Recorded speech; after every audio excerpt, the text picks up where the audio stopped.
তো মানুষ মোহাম্মদ সাল্লাল্লাহু আলাইহি সাল্লাম আমরা চলে আসলাম। মানুষ মোহাম্মদ সাল্লাল্লাহু আলাইহি সাল্লামের এই গল্পের মধ্যে আমরা হচ্ছে মোহাম্মদ সাল্লাল্লাহু আলাইহি সাল্লামের জীবনের একটা খণ্ডিত অংশ হচ্ছে গিয়ে দেখবো, অর্থাৎ মোহাম্মদ সাল্লাল্লাহু আলাইহি সাল্লামের জীবনের লেখা শেষ করা যাবে না, ওই জায়গার মধ্যে ক্ষুদ্র একটা অংশ মানুষ মোহাম্মদ সাল্লাল্লাহু আলাইহি সাল্লাম এই গল্প হচ্ছে গিয়া আলোচনা করা হয়েছে। এই গল্পের কবি হচ্ছে গিয়া কবি ওয়াজেদ আলী। সুন্দরভাবে বানানটা ঠিক রাখবা। বাংলার ক্ষেত্রে নাম্বার যদি কাটে, অফিসিয়ালি বা লিগেলি নাম্বার কাটে, তোমার এই যে আলী রসইকার কেন দিলা ওইটার জন্য কেটে যাবে। ঠিক আছে, মানুষ মোহাম্মদ সাল্লাল্লাহু আলাইহি সাল্লাম। ওকে, আমরা এই গল্পে প্রথমত মোহাম্মদ সাল্লাল্লাহু আলাইহি সাল্লাম এই গল্পে আমরা হচ্ছে কি মূল ভাবটা দেখব, এবং মূল ভাবটা দেখার পর আমরা হচ্ছে এই গল্পের যে গুরুত্বপূর্ণ উইক পয়েন্টগুলো আছে ওই উইক পয়েন্টগুলো আমরা হচ্ছে একটু ভালোভাবে মুখস্থ হয়ে যাব, তাইলে হচ্ছে আমরা এক্সামে গিয়ে জাস্ট এই বিষয়গুলোই দেখতে পারবো। দেখো, এই গল্পের মূল ভাব আমি যদি একটু দেখানোর আগে আমি তোমাদেরকে বলি যে মোহাম্মদ সাল্লাল্লাহু আলাইহি সাল্লাম আমাদের হচ্ছে গিয়া শেষ নবী ছিলেন, এবং তার এই যে গুণাবলী, তার কাজকর্ম, এটা হচ্ছে আমাদের জন্য আদর্শ ছিল। এই বিষয়গুলো হচ্ছে এই গল্পে করা হয়েছে। মোহাম্মদ সাল্লাল্লাহু আলাইহি সাল্লামকে অনেকে হচ্ছে গিয়ে অনেক উপহার দিছিলেন, বা অনেকে ছাগলের দুধ পান করাইছিলেন। তারপর মোহাম্মদ সাল্লাল্লাহু আলাইহি সাল্লাম মারা যখন গেছিলেন তখন হচ্ছে গিয়ে ওমর হচ্ছে তরবারি নিয়ে দাঁড়াইছে, বলছিল যে বলবে যে মোহাম্মদ সাল্লাল্লাহু আলাইহি সাল্লাম মারা গেছে তার গর্দান করে দিব, তখন ওই মোমেন্টটাতে হচ্ছে আবু বকর রাদিয়াল্লাহু তাআলা সবাইকে হচ্ছে সুন্দরভাবে পরিচালনা করছিলেন, লিড দিছিলেন। ঠিক আছে, মোহাম্মদ সাল্লাল্লাহু আলাইহি সাল্লাম যে মারা যাবেন এই বিষয়টা উনি হচ্ছে আগেই বলছিলেন, কারণ কোরআন শরীফে উনি বলে দিয়েছেন যে আমি হচ্ছে তোমাদের মতোই একজন মানুষ, এবং তোমাদের মতো হচ্ছে গিয়ে আমি মৃত্যুবরণ করব। তো এই বিষয়গুলার শুনে তারপর হচ্ছে তারা আস্তে ধীরে হচ্ছে গিয়ে শোক পালন করতো, এবং মোহাম্মদ সাল্লাল্লাহু আলাইহি সাল্লামের স্মৃতিগুলা মোহাম্মদ সাল্লাল্লাহু আলাইহি সাল্লামের গুণাবলী এখনো যুগ যুগ ধরে 1400 বছর পরেও হচ্ছে কি আমরা আদর্শ হিসেবে অনুসরণ করি। তো এইটা হচ্ছে আমার কথায় মূল ভাব। এইবার আসো যে বইয়ের অফিসিয়ালি কথায় মূল ভাব কি। প্রবন্ধে হযরত মুহাম্মদ সাল্লাল্লাহু আলাইহি সাল্লামের মানবিক গুণাবলী বিশ্লেষণ করা হয়েছে। ওকে, মুহাম্মদ সাল্লাল্লাহু আলাইহি সাল্লামের দেহ সৌন্দর্য, চরিত্র, মাধুরী তাকে সকলের একান্ত প্রিয় করে তুলছিল। সত্য প্রচার করতে গিয়ে মারাত্মক ইম্পর্টেন্ট, এটা অনেক নির্যাতন সহ্য করতে হয়েছিল। ঠিক আছে, তারপর দেখো, কিন্তু তিনি তাদের ক্ষমা করছেন। ক্ষমা ও মহত্ব, প্রেম ও দয়া তার অজস্র চারিত্রিক গুণের মধ্যে প্রধান। তার জীবনচরণ বিশ্বের সমগ্র মানুষের জন্য শ্রেষ্ঠ আদর্শ। তার মৃত্যুর পর বেদনার্থ অনুসারীদের শান্ত করতে আবু বকর রাদিয়াল্লাহু তাআলা আনহু কি করছিলেন, জীবনের বৈশিষ্ট্য তুলে ফেলছিলেন। যে মুহাম্মদ সাল্লাল্লাহু আলাইহি ওয়াসাল্লাম তো বলেই গেছেন যে আমি হচ্ছে মারা যাব, তো আমরা হচ্ছে এখন যদি করি এটা হুজুর সাল্লাল্লাহু আলাইহি সাল্লামের সাথে হচ্ছে কি অপমান হবে। ঠিক আছে, এবার আসো, কে ওই যে বলছিলাম না মুহাম্মদ সাল্লাল্লাহু আলাইহি ওয়াসাল্লাম মারা গেছেন, এটা মানুষ বলতেছিল, বলা বলি করতেছিল, তখন ওমর, বীরবাহু ওমর উলঙ্গ তরবারি হাতে নিয়ে লাফিয়ে উঠলেন। উলঙ্গ তরবারি বলতে তরবারির একটা কাবার থাকে না, এই কাবারটা থেকে যখন খুলে ফেলে তখন হচ্ছে গিয়া ওটা তরবারিটা হচ্ছে উলঙ্গ হয়ে যায়, এজন্য বলছেন যে উলঙ্গ তরবারি নিয়ে লাফিয়ে উঠলেন এবং বললেন যে বলবে মুহাম্মদ সাল্লাল্লাহু আলাইহি ওয়াসাল্লাম মারা গেছে তার গর্দান ফেলে দিব। আগে 19 থেকে 20 হলে ওমর রাদিয়াল্লাহু তাআলা আনহু কি করতেন, গর্দান ফেলে দিতেন। ঠিক আছে, ডিরেক্টলি হচ্ছে একবার করে ফেলতেন। ঠিক আছে, আমরা এখন যেরকম একটা 19 থেকে 20 হলে ঠাস করে চুপে যায় গিয়ে একটা মামলা দিয়ে আসি না, তখন ওইগুলা ছিল না। একবারে মনে করো যে দুনিয়ার মামলা শেষ করে দিত। মহামতি আবু বকর রাদিয়াল্লাহু তাআলা আনহু শেষ পর্যন্ত মৃত্যু সজ্জার পাশে ছিলেন, অর্থাৎ সবাইকে হচ্ছে গিয়ে উনি সান্ত্বনা দিয়েছিলেন। হযরতের বাণী, মুহাম্মদ সাল্লাল্লাহু আলাইহি সাল্লামের বাণী, আমি তোমাদের মতোই একজন মানুষ মাত্র।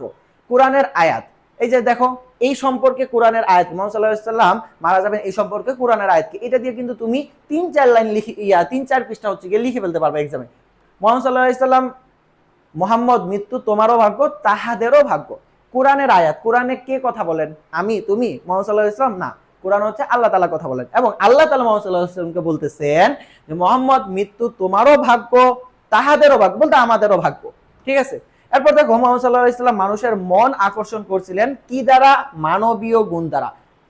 এই জায়গায় কয়েকটা ইনফরমেশন, কুটির স্বামী আবু মাবুদ মেষপাল চড়াতে গেছিলেন, কে গেছিলেন এটা দেখবা, দেন এইটা দেখবা উম্মে মাবুদ, বয়ান অপূর্ব, কান্তনী, এইগুলো হচ্ছে একটু ইম্পর্টেন্ট, কান্তশ্রী, গুরুগম্ভীর নীরবতা,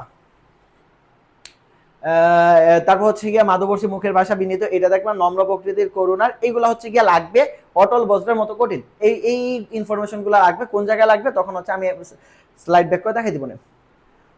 তারপর দেখো কোথায় হচ্ছে গিয়ে আহত হয়েছিলেন, মক্কায় উনি হচ্ছে গিয়ে দাওয়াত দিতে গেছিলেন, মক্কার কুরাইশদের কাছে, তখন হচ্ছে গিয়ে উনি আহত হয়েছিলেন। তাইফে সত্য প্রচার করতে গিয়ে মোহাম্মদ সাল্লাল্লাহু আলাইহি ওয়াসাল্লাম ভীষণ পরীক্ষার সম্মুখীন হয়েছিল। কোথায়? তাইফে। কি প্রকাশ করতে গিয়ে? সত্য প্রকাশ করতে গিয়ে। একটা যুদ্ধ হয়েছিল, ওই যুদ্ধে মোহাম্মদ একটা গুজব ছড়ছিল যে মুসলমানরা হেরে গেছে। ওই যুদ্ধটার নাম কি? যুদ্ধটার নাম হচ্ছে খয়বরের যুদ্ধ। ঠিক আছে, পরাজয়ের মিথ্যা সংবাদ রটনা করা হইলো। তারপর দেখো গড় অপমানের শর্ত হুদায়বিয়ার সন্ধি। অপমানের শর্ত কোনটা ছিল? হুদায়বিয়ার সন্ধি।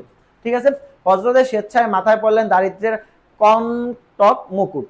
এইগুলা হচ্ছে দেখবা। সব থেকে গুরুত্বপূর্ণ বেশি হয়েছে গিয়ে অরাতি শব্দের অর্থ কি, সব থেকে গুরুত্বপূর্ণ রাহি শব্দের অর্থ কি, সব থেকে গুরুত্বপূর্ণ হচ্ছে গিয়া তায়েফ কোথায় অবস্থিত। এটা একটু পরে দেখবা বোর্ড প্রশ্নে আসতে ভাইয়া। তায়েফ সৌদি আরবের দক্ষিণাঞ্চলে, এটা মাথায় রাখবে। তায়েফ হচ্ছে দক্ষিণাঞ্চল, দক্ষিণ, পূর্ব, পশ্চিম, উত্তর, দক্ষিণাঞ্চলে একটি উর্বর প্রদেশ। ঠিক আছে, ওকে। এখন আমরা হচ্ছে গিয়া এই জায়গা থেকে আমাদের ইয়াতে যে পিডিএফটা তোমাদেরকে দিয়ে দেবো, ওইটা চলে যাই প্রবাস বন্ধু কপোতাক্ষর মোহাম্মদ সাল্লাল্লাহু আলাইহি ওয়াসাল্লাম।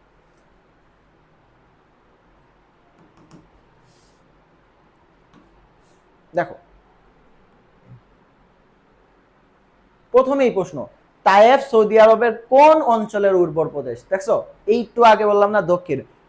মোহাম্মদ সাল্লাল্লাহু আলাইহি সাল্লামের মোহাম্মদ সাল্লাল্লাহু আলাইহি সাল্লাম প্রবন্ধে বিশ্লেষণ করা হয়েছে মূলত মোহাম্মদ সাল্লাল্লাহু আলাইহি সাল্লামের কি রাজনৈতিক দর্শন না। মোহাম্মদ সাল্লাল্লাহু আলাইহি সাল্লামের মধ্যে কিন্তু সাধারণ জীবন প্রণালীও ছিল, রাজনৈতিক দর্শনও ছিল, দৈহিক সৌন্দর্যও ছিল, মানবিক গুণাবলীও ছিল। বাট বলছে যে মানুষ মোহাম্মদ সাল্লাল্লাহু এই গল্পে কি প্রকাশ করা হয়েছে? মানবিক গুণাবলী। ঠিক তো? হ্যাঁ, মানবিক গুণাবলী। সত্যের সাধনায় হযরত মুহাম্মদ সাল্লাল্লাহু আলাইহি ওয়াসাল্লামকে ফিরিয়ে দিয়েছিলেন কে?